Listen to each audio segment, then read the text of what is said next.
Three, two, one. You ready?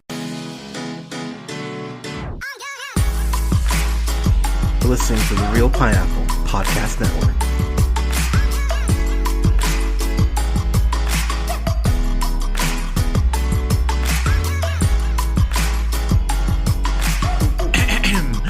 Good evening, ladies, gentlemen, theys, and gays. This is the Real Pineapple. This is your humble host, Hunter, here. Hope you're all having a great weekend, whenever you're listening to this. I've got a review for the latest Hulu offering in Prey, which is directed by Dan Trachtenberg. He went ahead and directed the pilot of The Boys and Cloverfield Lane. He directed the Wyatt Russell episode of Black Mirror that so many people freaking love. Which if you have not seen that episode, you should. But yeah, has a pedigree. This movie stars a newcomer in Amber Midthunder, which is one of the coolest fucking names I've heard in my life. She plays Naru, who is our main character. So, alright, let's kind of get into this. So, I was never a huge Predator fan. I obviously enjoyed the hell out of the first one. I think Predator 2 is pretty underrated. It's not a great film, but I think it's fun. And then all the other Predator movies are pretty bad, with the exception of Predators, the one with Adrien Brody, I want to say. That movie's actually really great. Adrien Brody and Lawrence Fishburne. Who else is in that? Danny Trejo, Walton Goggins. Topher Grace is really great in that. Yeah, that's a really great movie. I think people sleep on Predators quite a bit. The latest one, the Shane Black Predator, holy hell, that's the latest one we got, and that was back in 2018, I want to say. Yeah, the Predator. And that movie sucks. It's a fucking terrible movie. And I was actually done with Predator as a franchise after that. I went, cool, this sucks, I don't want any more. It fallen into that Terminator realm for me. But after watching this movie, goddamn, give me more Predator. This movie, I think, is absolutely excellent. And one of the big things that I'm seeing as far as a complaint about it, so I kind of want to just get this out of the way now. I think a lot of people are just going like, I wanted more developed characters. And what I would say is that Naru is by far the most developed character. And that's really, for me, all I needed, because everyone is there to enhance her story. This is a simplistic story that never feels simple that never feels light for me. It's doing exactly what it's setting out to do. Naru is a woman who is a great, with mixing herbs and, cooking, doing those type of things at the, for the tribe. But she wants to go ahead and be more than that. She wants to be a hunter. She wants to be able to protect her tribe. And everyone, including her own brother, Tabe, who's played by Dakota Beavers, again, a great fucking name.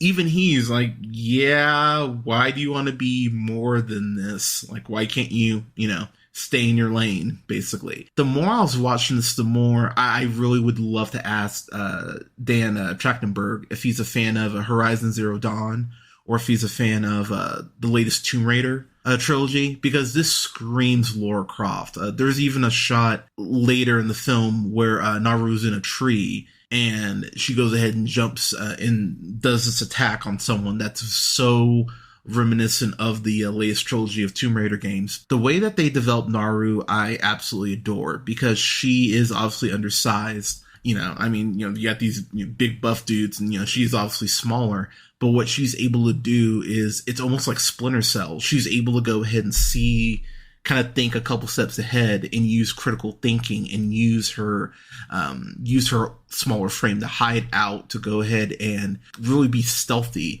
but is really more than competent in hand-to-hand combat as well. And the more I was watching it, I went, wow, she's a genuinely, not experienced, but she's a very intense tracker.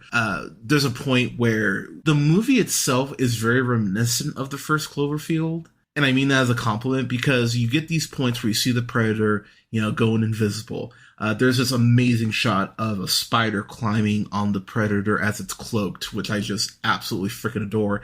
And that's pretty early on in the film. The movie itself, it gives you just little glimpses of the predator, just enough to keep your appetite wet. A little footprint here, dismembered snake here. And what I love about that too with the predator, because we see, it take on, a snake early on. Naru notices that the snake is turned inside out and is like, wait, what the fuck? And, everyone kind of just brushes it off. But you see the predator evolving and going up the food chain. First it's a snake, then it takes on a wolf, and oh my god, the scene with the predator and the wolf is fucking awesome. That's a scene I went back and rewound, because this wolf sees the predator, goes, stops just short of going, go fuck yourself. The predator goes, oh, really, go fuck myself. And it leads to a badass fucking fight between the two of them. Kind of what you maybe wanted to see in The Gray, if you want to use that as a point of reference. But love that scene. And then we get this incredible scene of Naru taking on a bear. This is straight up out of Tomb Raider, because there's a scene very similar, or cut scene, very early, not very early, but there's a scene reminiscent of that in the first Tomb Raider, where the bear breaks through this little hut of branches of twigs that you have. And oh my god, that shot in particular, I will say, and I think people, how do I want to put this? I think people just kind of complain about this, and we're just going to have to accept that this is going to be a reality in film.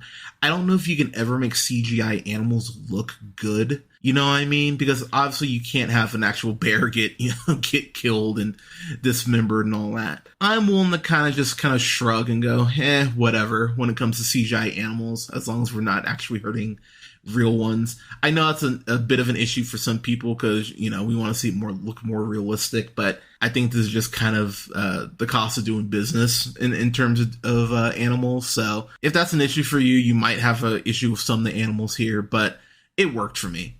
Speaking of the Predator, I gotta shout out Dane DeLigro here, who plays the Predator.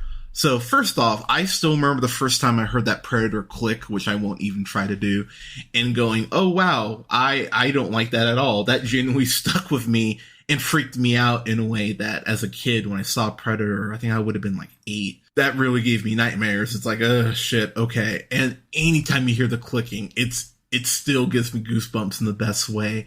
The Predator here is not fucking around. I'm dancing around this film in particular because I really do want to avoid spoilers as much as I can. There is a point. This movie has my favorite deaths in any Predator movie.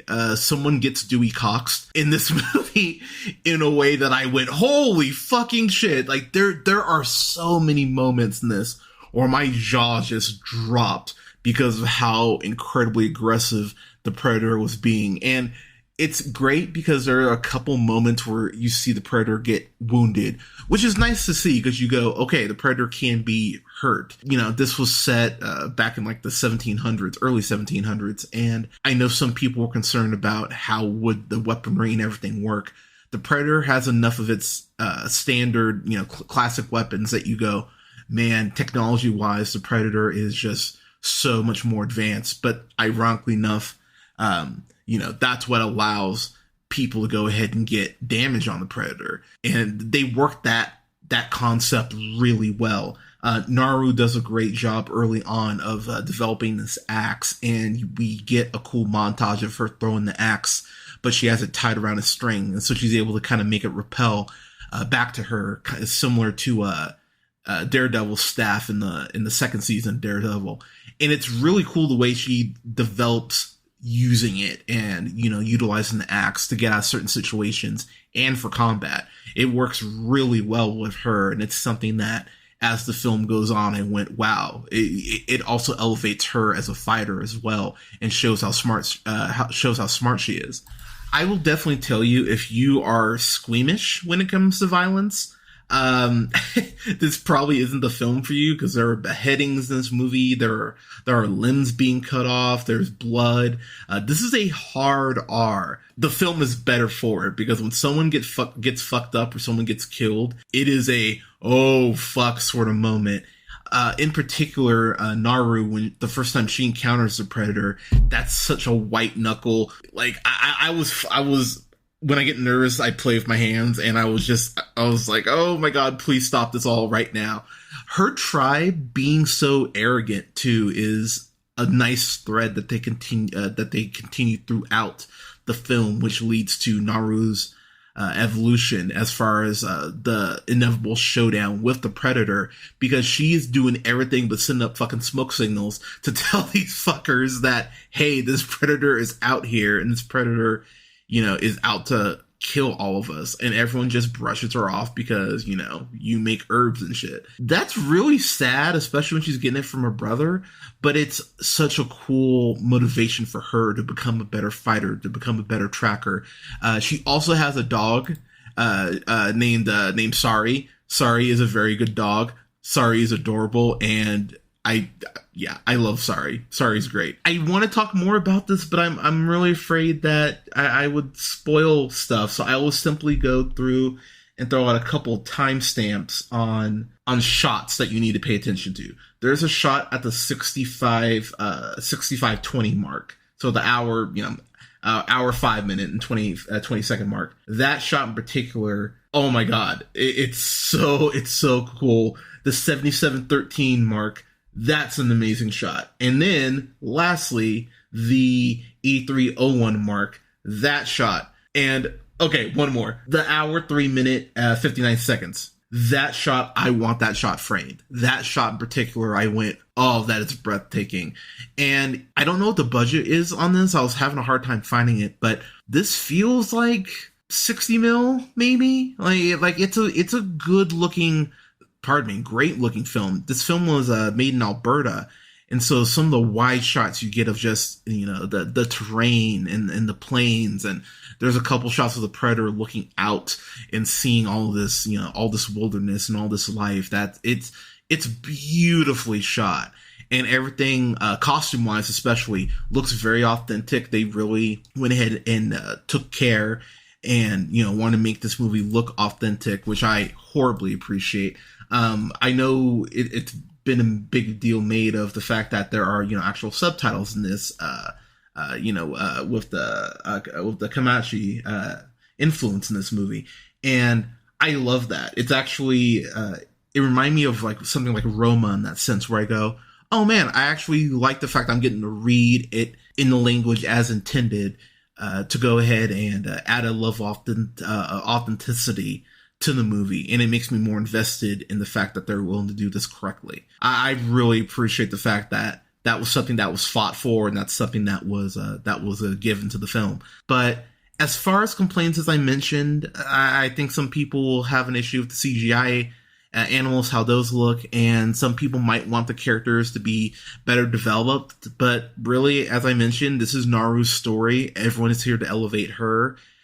Which they should, because Amber Midthunder delivers a incredible performance. This is a star-making performance from her. Give me more of this franchise. Bring her back, please, if you can, because she kicks so much ass, and I can't wait to see what they do with the franchise moving forward. And I cannot believe I'm saying that about a Predator movie, because I really didn't think I would. I thought I would like this. I didn't think I'd love this movie. If I had to make my top 10 list right now for 2022, based on what I've seen so far, just to be my top 10, I fucking adore this movie. So, final thoughts. I love the way the Predator hunts. I love the violence in this. There is a intensity to Amber Midthunder's performance that I think is truly inspired. And again, I keep making the Laura Croft comparison, but it's very apt. She feels like a new female hero, and I'm so happy for her. I'm so happy for Dan Trachtenberg. I'm so happy for this cast who knew exactly what they needed to do and brought it. I'm so happy that the Predator is scary again. You remember how in Rogue One, how it felt like we hadn't seen Darth Vader be scary for a while, and then you get that hallway scene where he just goes through and rips through everyone. That's how the Predator felt for me. It was so cool to be afraid of the Predator again. And I'm hyped. I'm hyped. I'm hoping we get a sequel. Please watch this if you haven't, so we can get a sequel. This is a fan-fucking-tastic. I can't give it anything less than that. This is one of my favorite films of 2022 so far. I am so happy that this film exists, and I can't wait to watch it again. So it's on Hulu. Watch this shit. Prey fucking rules. But everyone, Prey, have you seen it? What did you think of it? Is it your favorite Predator movie? I will say I haven't seen the original Predator in a while, but based on what I remember, I really do enjoy it. I like this film more. I personally like Prey more, but love to get your thoughts on it. On that, let us know in the comments. You can follow yours truly on the Twitter at @JHunterRealPineapple. You can follow us on Facebook, like both our pages, at The Real Pineapple and Real Pineapple Games. That again is REEL Pineapple. Don't forget to like, share, and subscribe. You can find us on SoundCloud, Apple Google Podcasts, Podbean, Stitcher, iHeartRadio, Spotify, Amazon Music, Tune Up, and now on Samsung Podcasts at The Real Pineapple. Don't forget to follow yours truly on Letterboxd at Black Shazam, and don't forget to follow me on TikTok at Black Shazam 775. And you can follow me on Twitch at twitch.tv/JHunterRealPineapple. September, I am finally getting in the saddle. I'm going to finally do my first Twitch stream. I am nervous, but I am excited. So I will be giving y'all updates on that. Thank you again so much for listening. Thank you so much for your support. We'll have reviews come up here this upcoming week for, what do we got coming up? League of Super Pets, which, since no one's seen it, it will be interesting to see if I like it. But we'll have a review for League of Super Pets. We'll have a review up for my thoughts on the whole Warner Brothers situation, because there's a lot to break down there. So I'll have a review up for that. We'll have a review up for Bullet Train, which I'm so excited to talk about that as well.